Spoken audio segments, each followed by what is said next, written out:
So, when Kim Jong Un travels, he doesn't just hop on a private jet. No, no. He steps into this rolling fortress, a symbol of extreme paranoia and power that just crawls across the landscape. Okay, let's get into what makes this moving enigma tick. First off, let's just try to wrap our heads around the sheer scale of this thing. We are talking about a train that weighs over 1,000 tons, pulled by three enormous diesel-electric locomotives. It's an absolute heavyweight. But it's not just about being heavy. This thing is a fully functional, mobile command center for the entire North Korean military. He can issue commands from literally anywhere along the tracks. And here's the wild part. Inside this armored beast, it's a world of pure luxury. It's basically a five-star hotel that just happens to be a moving target. The contrast is just staggering. So that brings us to the big question, right? If this train is so powerful, so important, why does it move so incredibly slowly? The answer tells you everything you need to know about its design and, well, its passenger. All right, so the train has a name. It's officially called the Taeyang-ho, which means Sun Train. It's this custom-built convoy of 20 heavily armored rail cars pulled by those three monster locomotives at the front. And all that weight, as you can imagine, has a huge impact on how it moves. Get this, its top speed is a measly 60 kilometers per hour. That's about 37 miles an hour. Why so slow? Well, all that armor makes each car incredibly top-heavy. If you try to push it any faster, especially around a curve, you risk the whole thing becoming dangerously unstable and just toppling over. Now, let's get into the really fascinating part. The core of this thing is a huge trade-off. Absolute hardcore security on the outside and total over-the-top comfort on the inside. According to South Korean intelligence, the armor plating adds an extra 50 tons. And that's not for the whole train. That's for each and every carriage. Think about that. That's like strapping a battle tank to every single car. And that's why it has to crawl along. And the level of detail is just incredible. I mean, look at the windows. They're not just thick glass. Oh no. It's a 5-layer sandwich of ballistic materials. And that final layer, the anti-spall coating, that's the real genius move. It's designed to stop the window itself from exploding inward and becoming shrapnel if it gets hit.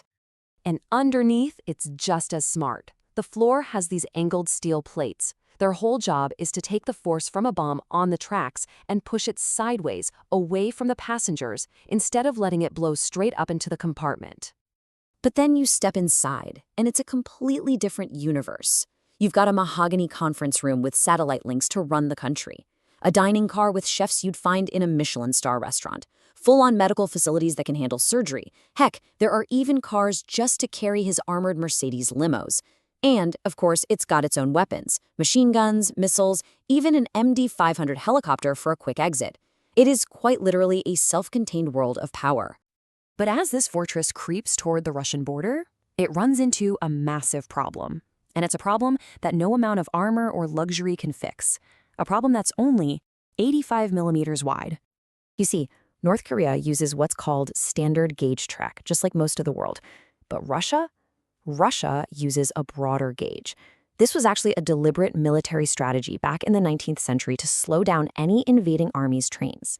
And that tiny 85 millimeter difference, it's more than enough to send a 1,000-ton train flying off the rails. So to get around this, they have to do something called a bogie exchange. Now, what's a bogie? Simple. It's the whole undercarriage of the rail car, the wheels, the axles, the suspension, all of it. And you can't just tweak it. You have to replace the entire thing. So just picture this process. It's painstaking. At this special facility right on the border, they use giant hydraulic jacks to lift up one of the 20 cars. They roll out the old, narrower bogie. They roll in the new, wider Russian one. They lower the car back down, test everything, and then they have to do it all over again.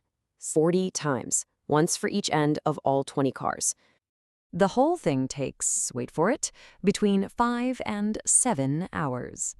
Now, for a leader who is famously obsessed with security, that is 7 hours of being a completely stationary target, relying entirely on foreign workers and their equipment. It's a huge point of vulnerability.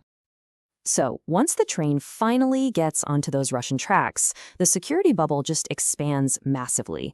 The train's armor is now just the first line of defense in a much, much bigger operation that's almost completely invisible.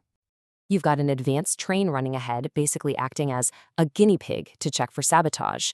The entire 1,500-kilometer route is inspected by hand. Every train platform it passes is completely cleared. No people, no benches, not even trash cans. Any building with a line of sight gets cleared out. It's a massive, perfectly coordinated security operation. One source put it perfectly. They called it an invisible army at work. Just imagine that. Thousands of people all working to make sure this one slow-moving train gets to its destination without a single issue. Okay, so after days of the slow, deliberate crawl across 2 entire countries, the end of the journey isn't just an arrival. No, it's the final act. It's a piece of carefully staged political theater. The train doesn't just pull into the station. For the last 100 meters, it just creeps forward, inch by inch, coming to a stop so precise that Kim Jong-un's door lines up perfectly with a little mark on the red carpet waiting for him. And then something truly wild happens. A ramp comes down, and his personal Mercedes Maybach limousine, which has been riding in the train this whole time, rolls out onto the platform. He then gets in the car to be driven a distance he could walk in like 30 seconds. And right there, that's the whole point of this entire spectacle. It's not about being practical. It is all about projecting absolute control and power. Like the source material says, the supreme leader doesn't walk to meetings, he arrives. Every single slow, painful kilometer, every security check, every little piece of political theater, it's all designed to send one clear message: absolute authority. Which really makes you wonder, right? For a journey like this, is the powerful message it sends to the world actually more important than the meeting itself?